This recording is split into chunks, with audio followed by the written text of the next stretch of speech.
Курсанттар катышкан жол кырсыгы боюнча кылмыш иши козголду. Түркияга Кыргызстандан көкбөрү жана көкпар боюнча 2 курама команда катышат. Бишкектен Исламабад шаарына туруктуу авиакаттам ачылды.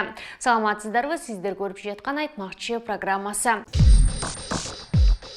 Кыргызстандын куралдуу күчтөр аскер институтунун курсанттары аскердик ант бергенден кийин Ата Бейит улуттук тарыхый мемориалдык комплексинин аймагында жол кырсыгына кабылган. Коргоо министрлигинин маалыматына ылайык аталган жол кырсыгы боюнча кылмыш иши козголуп, кызматтык иликтөө иши жүрүүдө. Ведомстводо жабыркаган курсанттардын дарылануусуна, медициналык текшерүүгө жана операцияга тиешелүү жардамдар көрсөтүлүүдө. Аскер кызматкерлери аскердик дарыгерлердин көзөмөлүндө. Курсанттардын абалы канааттандырарлык деп айтылат маалыматта. Коргоо министри Бактыбек Бекболотов, министрдин орун басары жана аскер институтунун жетекчиси жол кырсыгынан жабыркаган курсанттардан кабар алып, алардын ата-энелерине түшүндүрүү иштерин жүргүзүүдө.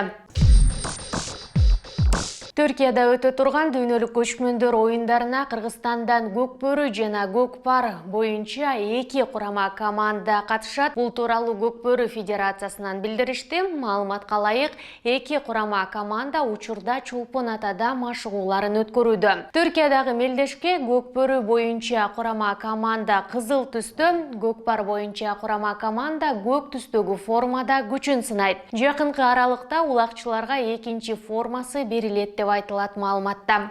Замечательно, поразительно, гениально. Эскерте кетсек, көчмөндөр оюндары 29 сентябрдан 2 октябрга чейин Түркиянын Изник шаарында өтөт. Улакчылар Түркияга мелдешке 10 күн калганда барат. Үстүбүздөгү жылдын 27 августунан тарта Бишкек Исламабад Бишкек багыты боюнча туруктуу авиакаттам ачылды. Бул тууралуу Манас аэропортунун басма сөз кызматынан билдиришти. Каттамды жумасына бир жолу ишемби күндөрү атамекендик Aero Nomad Airlines авиакомпаниясы аткарат.